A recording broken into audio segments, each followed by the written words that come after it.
In 1965, people wanted to believe their protectors were elite, suave, and dangerous professionals, like James Bond and Napoleon Solo, men who always had the situation under control. But then, there was Maxwell Smart. Would you believe he was a super spy who could take down an evil genius with a single finger? No? Well, would you believe he could turn a routine surveillance mission into an international incident? While other shows were perfecting the super agent, Get Smart was doing the exact opposite. It took the high-stakes world of Cold War espionage and turned it into a masterclass of the absurd. I'm Rich from Rerun Zone, and today we're taking a closer look at the chaos, the gadgets, and the genius of Agent 86. By the early 60s, spy mania was everywhere. James Bond hit the big screen in '62, followed quickly by the bumbling Inspector Clouseau in '63. By 1964, the man from U.N.C.L.E. had brought debonair espionage to the small screen with Napoleon Solo. Hollywood took notice. Mel Brooks, the comedic mind behind Sid Caesar's Your Show of Shows, and the legendary 2,000-year-old man, saw an opening. This gentleman here is one of the phenomena of the world. He looks no older than Mr. Sean, and yet he is 2,000 years old. Is that true, sir? Yes. You want to see my driver's license? No. When asked years later about the inspiration for the show, Brooks famously said, "No one had ever done a show about an idiot before, so I decided to be the first." Brooks teamed up with Buck Henry in 1964 to create a super clumsy super spy named Maxwell Smart.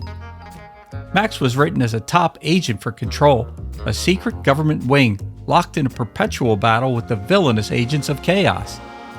The brilliance of the character was the contradiction. Max was actually a decent marksman and skilled in hand-to-hand combat, but he was also incredibly lucky. He survived not because he was the best, but because he was the most persistent.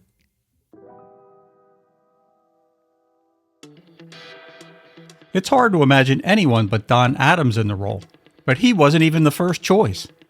Originally, Tom Poston was cast. Poston was a great actor with a softer, bewildered style of comedy, but when ABC passed on the pilot and NBC picked it up, they went with Adams. It was a game changer. Don Adams brought a background in stand-up and a very specific deadpan delivery. He didn't play Max as a clown. He played him as a man who was 100% convinced of his own competence. Brooks and Henry didn't want zany. They wanted someone who could deliver the most ridiculous lines as if they were cold, hard logic. Adams took the character and ran with it, contributing the iconic staccato cadence and phrasing that defined the show. Max wasn't bumbling, he was confident. And in the world of espionage, being confidently wrong is a lot funnier than just being a klutz. Adams' voice for Maxwell Smart was actually a refined version of an impression he used in his stand-up act.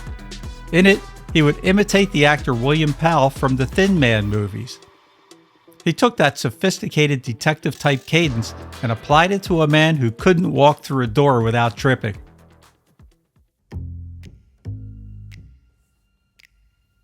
In the world of 007, gadgets were lifesavers. James Bond had a trick attaché case. Maxwell Smart had a shoe phone. It was the ultimate parody, impressive in theory, but physically ridiculous in practice.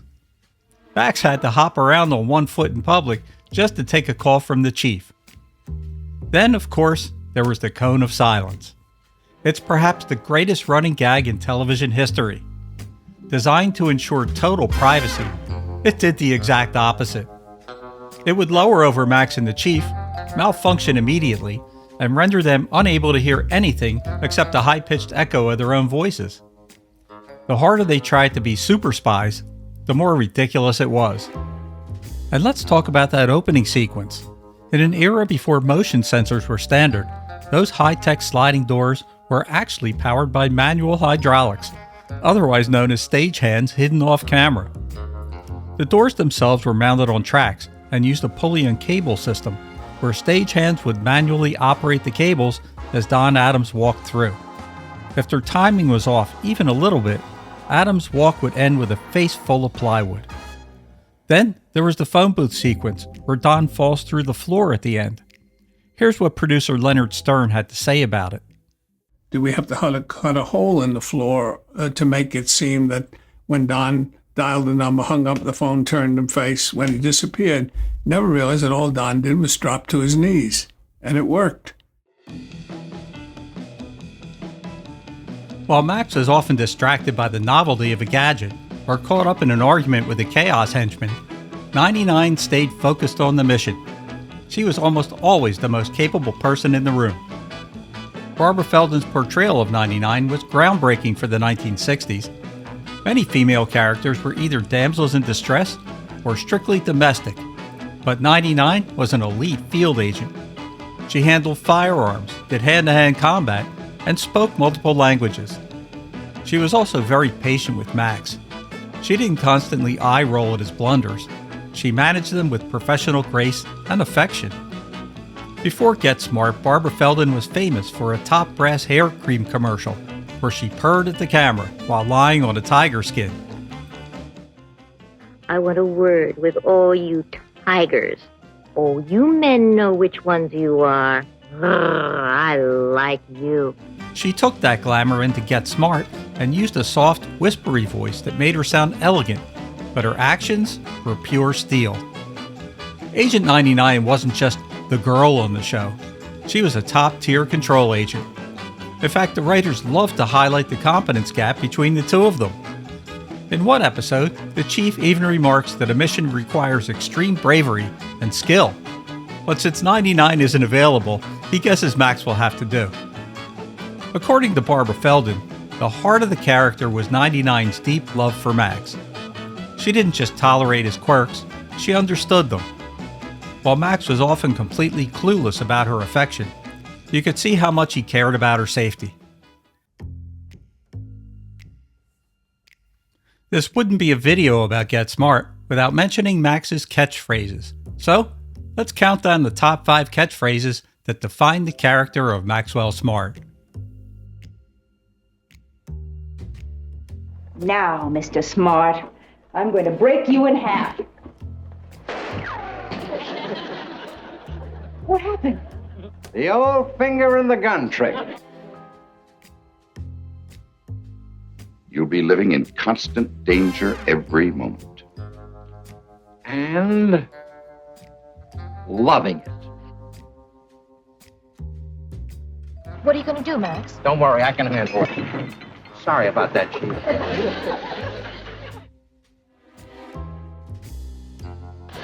Below this window is a Chaos truck full of mattresses. Well, gentlemen, Farewell.